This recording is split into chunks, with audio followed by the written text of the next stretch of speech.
Thinking Aloud. Conversations on the leading edge of knowledge and discovery with psychologist Joffe Mishlove.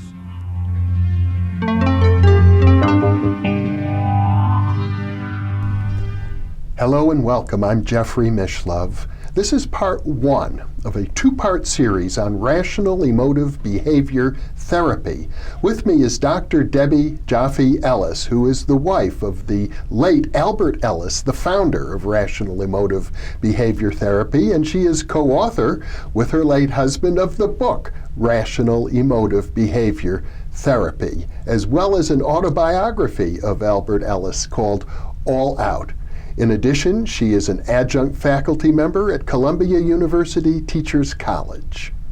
Welcome, Debbie. It's great to be with you. Thank you, Jeff. It's a pleasure to be with you as well, and to talk about what is your life's work and your late husband's life's work. You know, I had the privilege of interviewing him sometime around 25 years ago, so it's wonderful to be in the studio with you now and to recapitulate this important work. It's really one of the major developments in the field of psychotherapy, and your late husband was regarded as a giant in the field of psychology. Some people regarded him as even more influential than Sigmund Freud. In fact, in the New York Times, he was described as having had more influence than good old Dr. Freud. Yeah. Now, the premise behind rational emotive behavior therapy is that if we change the way we think, we can change our lives. Indeed. Well, when we think in healthy ways, not just changing our thinking, but thinking in healthy ways, which REBT, which is short for Rational Emotive Behavior Therapy, teaches us the difference between healthy rational thinking and unhealthy irrational thinking. So the premise, as you indicate, is that when we think in healthy ways, there's change. Why? Because we create healthy emotions. And when we're experiencing healthy emotions, which doesn't necessarily mean happy, uplifting ones, but healthy, appropriate ones, such as sadness and grief when a loved one dies, or a delightful chapter in life ends. That's healthy and very different from what REBT refers to as the unhealthy negative emotions, because they debilitate us, and they include depression, anxiety, rage, shame, and guilt. Yeah, so if a person, given that our life on this planet is finite, wants to minimize pain and emotional suffering, which REBT and most philosophies and psychologies acknowledge, life will contain some loss, pain, and suffering. But if we want to minimize the suffering and not add to it, and thereby maximize joy in life, then in my view, yes, I'm biased, I admit it, but REBT provides a simple, easy to understand formula, methods and techniques easy to adopt, but not only that, it's infused with compassion more than other cognitive approaches that I know of.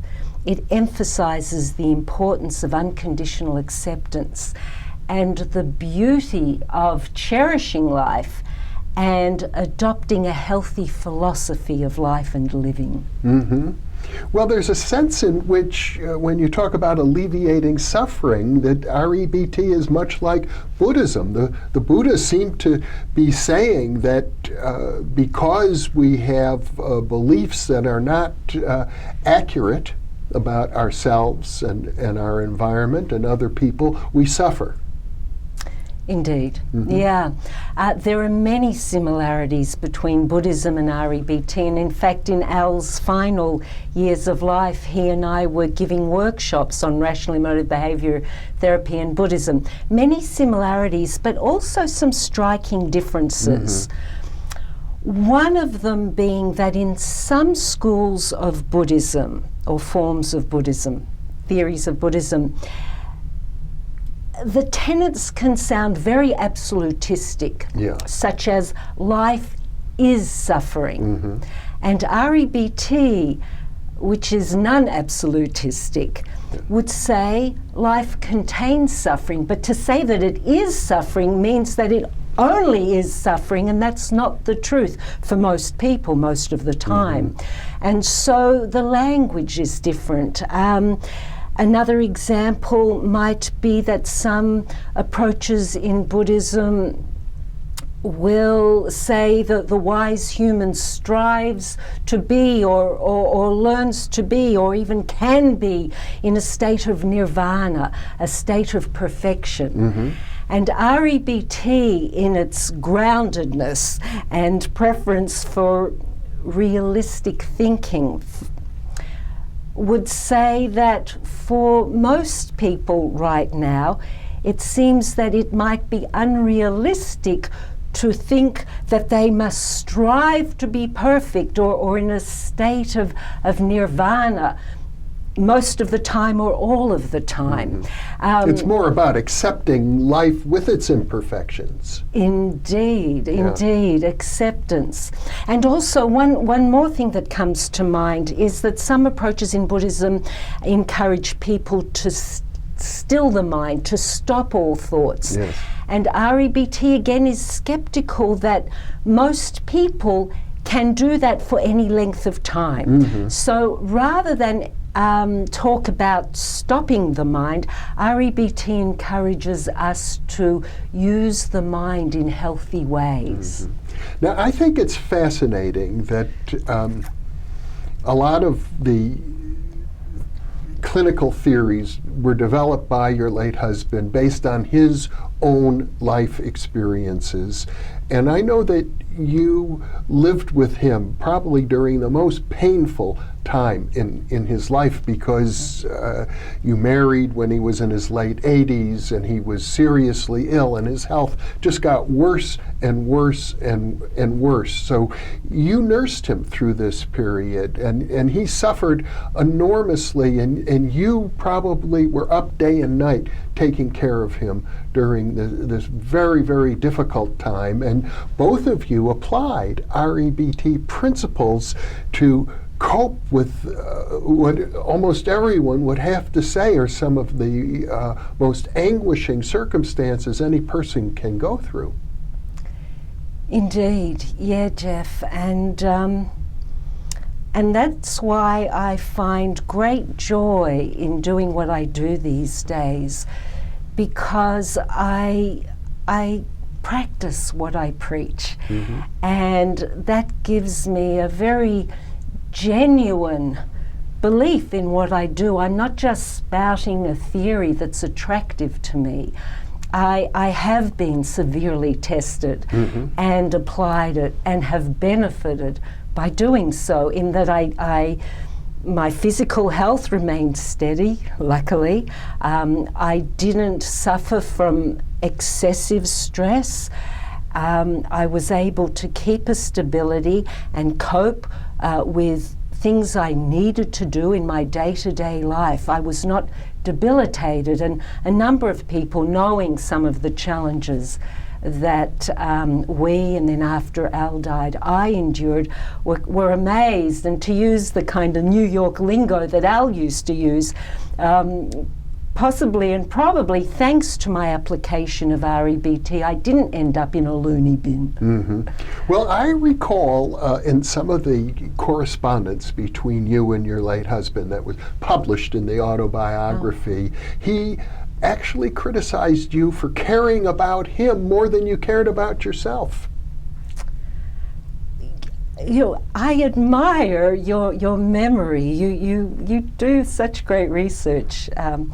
He did actually, in the letter, and also when we spoke. I've always had a tendency to be excessively sensitive. I mean, from childhood on, if I saw a vulnerable looking little animal, or if a child at school was being picked on, I'd come home and cry on my dad's shoulders for ages and ages. I seem to have had from way back a tendency to feel suffering, and Al said it's a beautiful quality to have sensitivity, but to take care that I wasn't too sensitive. So it wasn't about dulling myself, it was about feeling what I feel, and rather than drowning and exacerbating the pain, to feel what I feel and to think about it. What can I do about this? Is there a way of seeing it that's realistic, but that can elevate me from my devastation about the suffering? And so it was Al being Al. He knew me so well. I mean, it was, from the time I met him, the first time was when I was a psychology student. He was Albert Ellis, you know, and I was a student. But people around, because he came to Australia, I'd studied at Melbourne University, and he was on a speaking tour, and I took his workshops, and I met him there. Little did I think I'd end up marrying him. But most people around, because he had a gruff manner and a way of speaking, and because he was a genius and brilliant, most people, professors and fellow students, felt intimidated by him. And for whatever reason, I sensed the gentleness, the good-heartedness within. I never felt any intimidation. I, in fact, felt that I'd known him forever. And again, when we first met, I never would have imagined that I was going to marry the man. That perhaps my experience of feeling I knew him, maybe he shared that as well. And without my having to tell him much about anything, he picked up on my sensitivity. So indeed, he would recommend to me, and probably to anyone who he noticed was suffering too much angst and pain, to not get rid of that cherished quality of being sensitive to others, but not to let it devastate one. And I'm under the impression maybe he also felt we each have a responsibility to take care of ourselves first. Yes, yeah. Now, when you describe what I did, and it sounds perhaps like a noble sacrifice, and I didn't see it that way. Yeah. Well, he writes how you saved his life more than once. I adored the man. And it wasn't a thought, shall I or shan't I?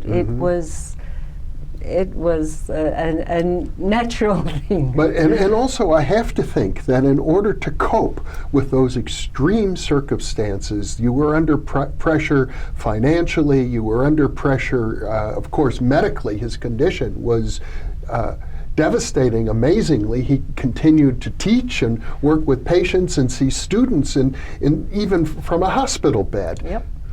But in order to do that, it requires, without falling apart, it requires a certain self-possession, a sense of oneself. You're not going to be able to cope with these kinds of circumstances if you're flying off the handle.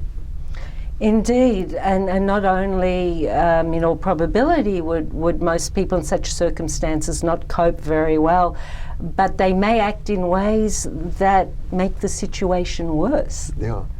And make the suffering of themselves and others worse. So all round, it serves a human being well when they're in shocking or brutal or painful circumstances, to take time to steady themselves and be aware of what they're feeling and what they're thinking that's creating the feeling. And if it's a feeling that's interfering with a smooth progress, moment to moment, day to day, to think about changing that thinking, not into a Pollyanna, everything will be fine, because often everything isn't fine or won't be fine. But it can be better, and it can be manageable. And even if an outcome of a particular circumstance is undesirable, shocking, or tragic, by being willing to remember that if I have my awareness, if I have my life, I can cope. There are other humans who have gone through equivalently brutal things or worse, and they have coped.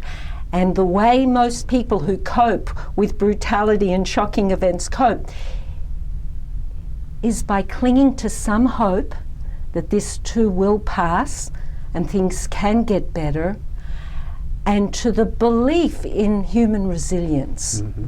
Now, for example, and it's probably a classic example, your parents were both Holocaust survivors. Yes. And they somehow instinctively learned how to cope. They didn't go through REBT. No, they did not. And that's another thing that I love about REBT. Really, it's wisdom. Take away the title and it's wisdom. Mm-hmm. It's based on ancient philosophy. Al acknowledged his many influences, which include ancient philosophers, the Stoics, Eastern philosophy, Confucius, Lao Tzu, contemporary philosophers of his time like Dewey and Bertrand Russell. Alfred Adler was an influence, and there were many others. I won't take time. Well, probably most famously, Epictetus. Epictetus. Who was a slave, a philosopher and a slave. And he, if I recall correctly, he maintained that it didn't matter that he was a slave, he could still have his integrity. And no one could take that away from him. No circumstance could take away his own inner being. Indeed, and Al very much lived that way as well. Just to fast forward to the end of his life on that point, and then I'll mention my parents, which you originally asked about a few moments ago. At the end of Al's life, he was severely tested, as you indicated. Not only was his health in decline, but things which to him were shocking were happening within his work environment, in his institute, and it was the greatest sadness, that period of his life, that he ever had experienced.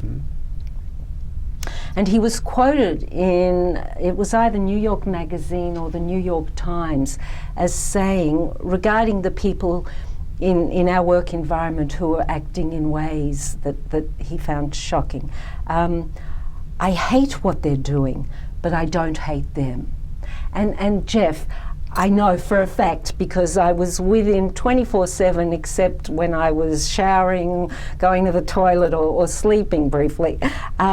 He actually had compassion for them. After one situation that I was extremely upset about, and the tears are flowing, Al said to me, Debbie, you're such a good practitioner of REBT, you teach it, you apply it, but you're not applying it now regarding my sadness. He said, accept. They have to act the way they're acting when they're thinking the way that they're thinking. Accept. And that really helped put things in perspective for me. And so he, like Epictetus, in dire circumstance, practiced what he preached. And back to my parents, if I tell you just briefly their amazing story, each one of them, a golden-hearted, superb individual in their own right. So they were childhood sweethearts. My mum a mere 19 and Dad about 21. Just before the war they married. And then, leaving out a ton of details, they were put in different, first in the same concentration camp, and my father was in the male barracks and my mother the female, and every night he would sneak across and give her his crust of bread or potato or onion to eat, really risking his life. And then one night he didn't come, and he never came anymore. And as the years went on, the next 5 years, they were both in various camps, and each one assumed the other had been killed. Most of their other family members were killed. At the end of the war, by miraculous happenstance, my mother's brother, my uncle, who was 15 when the war started and he became a member of the underground partisans. He found her. So it's the two of them they had each other, and what do we do now? And they're talking to someone, and my mother mentions her married name, Joffe. Joffe, there's a Joffe, I know, he's going on the train tonight to Austria. So my mum and my uncle rush to the train station, which is 60 miles away. The train is warming up. They run through all the carriages, and at the very last carriage, there's a man asleep, and it's my dad. So what a reunion. Again, cutting the long story, they have an uncle in Australia, organises visas. They move to Australia and start a new life there. A number of other Holocaust survivors started a new life there. A number of them, my parents' friends, went through what was then known as nervous breakdowns. They suffered from deep depression. My parents did not. What was the difference? Putting aside biological components, which certainly contribute, but I think a major factor was that my parents focused on what was good. They survived, they found each other, they had their children, in Australia, they had a new life. Of course, at times, they recalled the past and shed tears, but their primary focus, despite the horrors of what they endured, and if we had 3 hours, I'd tell you some of them, they focused on the joy of life and what they were grateful for. The people who suffered, their friends who I witnessed, focused on what had been and who they had lost more of the time.